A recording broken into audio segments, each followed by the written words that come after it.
So today we're going to take a look at this new backdrop. No.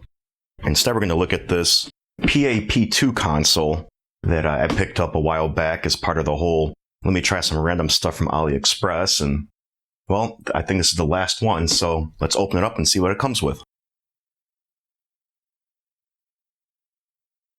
So yeah, I set up a little bit of a backdrop just to give you guys something interesting to look at instead of a white background, but anyway, looks like it comes with two PS2 DualShock Type 2 controllers. The console itself looks like a PS2 Slim, micro SD card, and some various cables. Support 4K HDMI 1280 by 720p, so how is that 4K? I mean, I guess if you upscale it, but you know. Let's see, 60 hertz. Yep, 2 gamepads, SD card. I'm assuming HD cable is HDMI cable, user manual, and a power cable. Says it supports PS1, CPS1 and 2, Neo Geo, Game Boy Advance, Super Famicom, Mega Drive, Famicom, all the Game Boys, Game Gear, and Master System. We'll see about that. And it supports up to 256 gigs. So let's open it up and take a look inside. At the very top, we have the actual unit itself, and it weighs literally nothing. It's almost as heavy as this cardboard. That's kind of scary. Our SD card, 64, I'm assuming, gigs. 2 of these wonderful controllers, I'm sure. A micro to full-size SD adapter. A USB to barrel. That's interesting. No actual USB plug though, but that's fine. I've got a few of them. And an HDMI cable, and of course, the wonderful, glorious manual that no one will ever read. So the console itself is inside this plasticish bag. And while I've never seen it in person, it definitely seems to resemble a PS2 Slim, extra shiny on top of as well. Looks like this takes a full-size SD card. Not sure why they gave you a micro with the, explains the adapter. And on the back, there's our HDMI port. There, that's a little bit better. HDMI port, the power, as well as this 3.5mm jack, which I'm willing to bet is AV out, although they didn't give me any cables for it, so I can't really test it. The other thing it does not have are rubber feet, so these edges are kind of sharp, so be careful if you're going to have it on a bare surface. Fake memory card slots, real controller slots, so I wonder if our actual PlayStation controller would work on here. Power button reset, some kind of spacer, and that's it. Take a look at the controller next. But it's basically just a PS2 DualShock controller. Instead of using the square, triangle, circle, and cross, it has just Y, X, and BA. But it is a PlayStation, at least a PlayStation 1 compatible controller. Not sure about 2, but you can always find that out. Alright, well, let me go ahead and hook it up to a screen and see what games are on here. Alright, so go ahead and we'll get the SD card installed.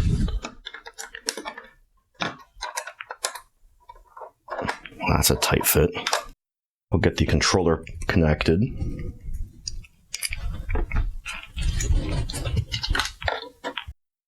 And power it on.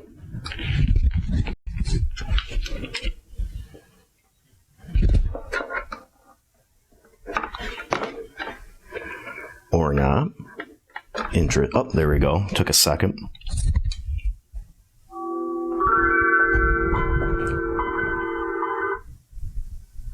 Was that the Windows 95 startup sound or the Windows 98 startup sound? I forget. So it looks like we can do an entire list of games. Looks like there's 521, although that's PS1 game. Okay, so that's how we do it. 17 CPS games. 15 Neo Geo games. Oh, that's how I started. Well, I guess we're going to play a Neo Geo game. Well, that's, there we go. I'll be honest, I've never actually played Neo Geo before. Well, I take that back. Maybe once for like a second. Although these are...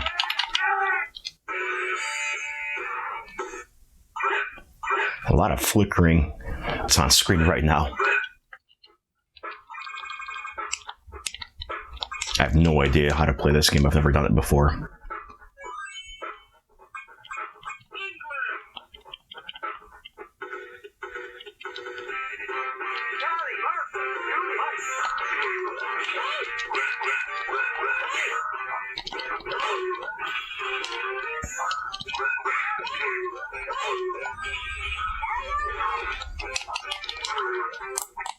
Yep, no idea how to play that game, so I'm not going to embarrass myself anymore.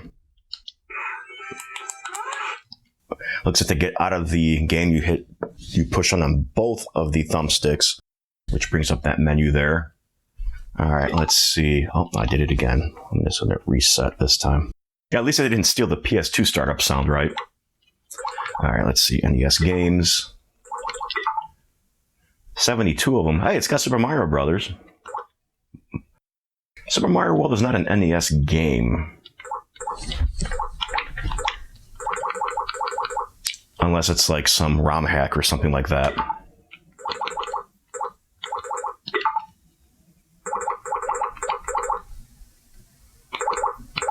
You know, now I'm wondering.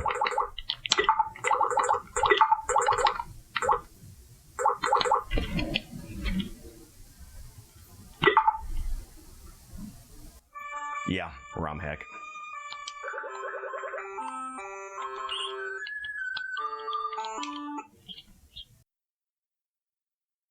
This would be horrible. Yep, this is horrible. I'm trying to figure out what interface this is. It looks kind of familiar.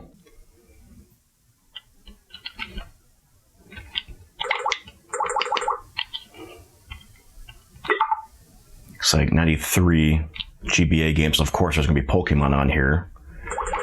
Let's see how they play, though.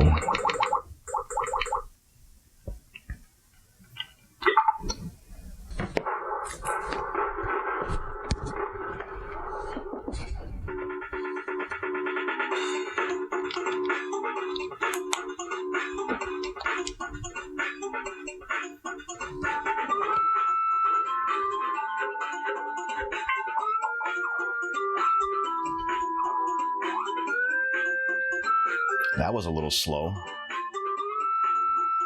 Doesn't bode well.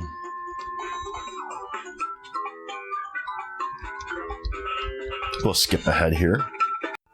All right, now we're back.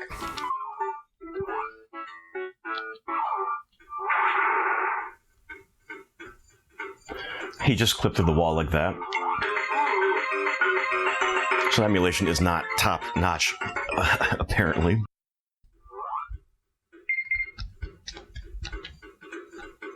Also, the controls seem to be a little off.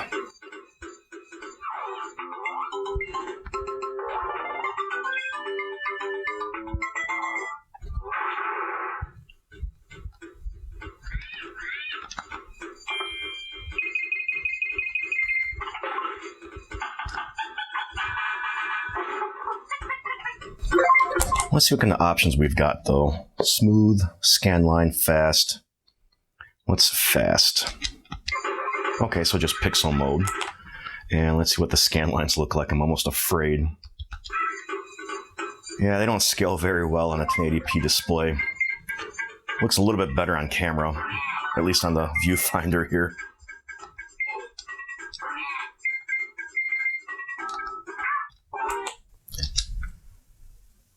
And let's see what else we've got here for options.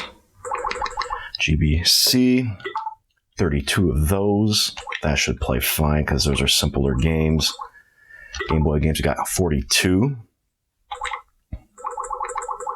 SNES, let's see. So I got Mario All-Stars and World, and then also Mario World. That's cheating in my opinion, but you know. It looks like the filters are persistent through, because this also has scan lines on it. It's not anywhere near as good, though. Not to mention it's, looks like it's permanently in Widescreen mode, I don't like that either. Alright. Looks like I accidentally selected 2-player mode, but that's fine. Okay, the buttons aren't mapped correctly in this either. That's interesting. I wonder if there's any other options we can turn on. Let's see. Language, clear history, firmware version. This might be upgradable somehow. Let's see. Make it a favorite, but start. But I don't see any other settings or options that we can adjust. There's Mega Drive. Let's see how this runs. I'm almost afraid. Oh, the SNES wasn't too bad.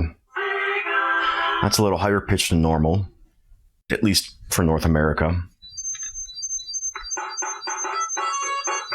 That sounds all right.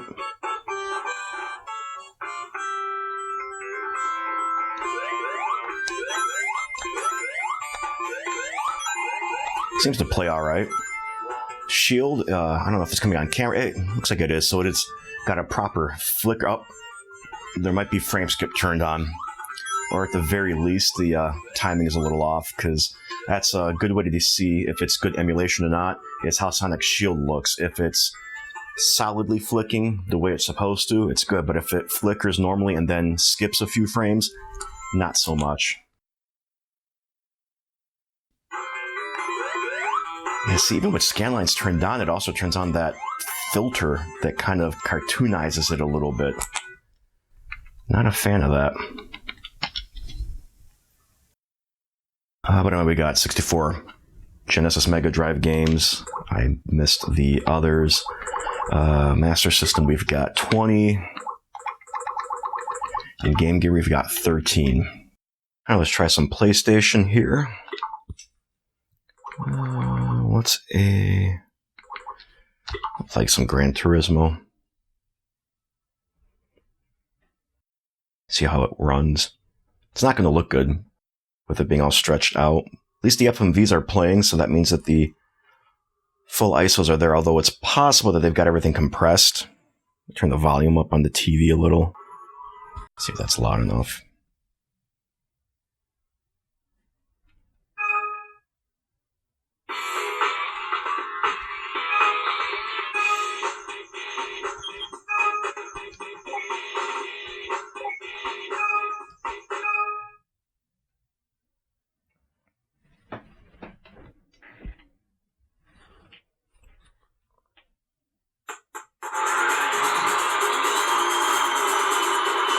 It's got the soundtrack, so... Actually, that's a little too loud.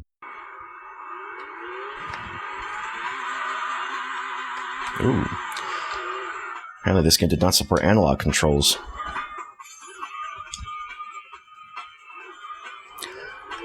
It seems to be playing. I don't know the frame rate. I don't know if the game was 60 frames per second or 30, but it seems to be playing fine. There's no slowdowns or anything like that.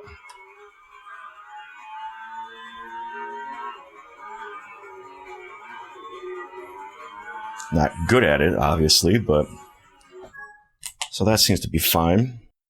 And that's it. I mean, there's no option to adjust the aspect ratio, which is a bummer. There were no switches that I saw.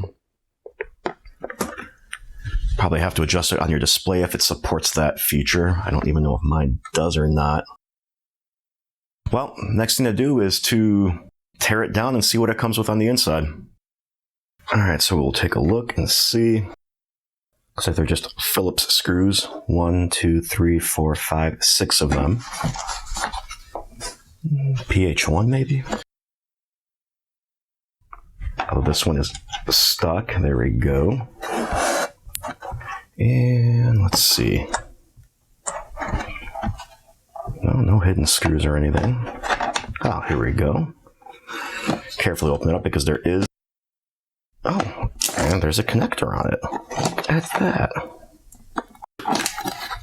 That makes it a lot easier to separate.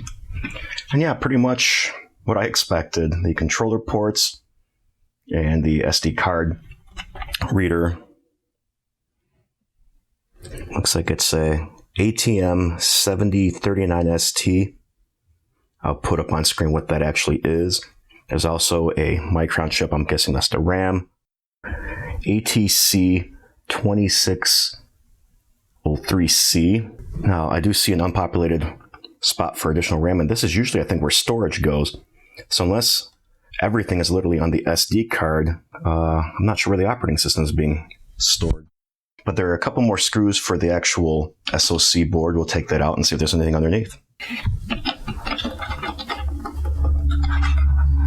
And there's literally nothing. So my guess is that the entire operating system is on the SD card, which I guess explains that firmware version. Maybe you can update it. Then again, if you can update the firmware, I wonder if it can be replaced with a different operating system altogether. I'll pop that thing into a computer and we'll see what's on there. So yeah, the SD card just contains the ROM, so there's got to be storage somewhere in here. Now, it's possible that the chip that I thought was RAM could be a combination RAM and ROM, or more accurately, some sort of eMMC storage or something like that. So, all right, in conclusion here, this system can play pretty much every 8-bit, 16-bit, and some 32-bit in the form of PlayStation games. Although, while most of the PlayStation games I tested, even off camera, were fine, there were a couple that stuttered here and there. But if you can overlook that, it'll play PlayStation games. As we saw earlier, though, Game Boy Advance games kind of sort of had issues. I mean, I only tested one on camera, but we saw that Donkey Kong Country not only had some stuttering, it also had some graphical glitches. And I did see that of a few other games. Now, it's possible with a firmware update, maybe that can get resolved in the future. However, the console doesn't seem to be supported anywhere by Anbernic. I went to their website, and it's not listed anywhere. In fact, in the description below, I left a link to archive.org that has an archive of the page as of May 24th of 2023, where they have all the specs and everything. And that seems to be the last time it was on their site. So they may not be supporting it anymore. There may not be any future firmware updates unless some community-created ones show up. But as of right now, whatever is on here, you're kind of stuck with. So now, the controllers do work in a PS2. If you needed some controllers, well, you've got them. They're not the best, but they're better than nothing. And overall, I mean, this is typically listed for $60 a lot of places, but I got it for $30, $35, something like that. So you might be able to find it on sale. Mainly, if you're just looking to play 8 and 16-bit games, this is going to be perfect for that. And it does look like you can add your own since everything is on the SD card itself. Whether they'll work or not correctly, it's a whole different story. So is this recommended? Again, if you can find it for like $30 and you're only interested in 8 and 16-bit games, sure, I'd go for it. But anything else beyond that, it's kind of hit or miss. So normally I don't outright recommend systems like this because I'm not big on the whole questionably legal, games and stuff like that. But I started warming up to the idea of that a little bit more because A, not everyone has a ton of money. A lot of areas in the world where income isn't high, and why should you be denied the ability to game just because, you have to prioritize food over everything else? So having these affordable, low-cost options, are going to, help people get into gaming and all of that. So not to mention that in some areas, you might not be able to buy modern video games. You might not be able to have access to all the latest and greatest stuff. You might not have retro game stores or have the ability to go on eBay and get stuff. So this might be your only foray into retro gaming. So if that's the case, go for it. But then again, there are other options that, at the full price that this is $60, there are better options out there than this. So if you have one of these, leave a comment below what is your experience with it. If you found some alternative firmware for it or know how to tweak the settings beyond what we already saw, leave the comments below. Otherwise, thanks all, and I'll catch you later.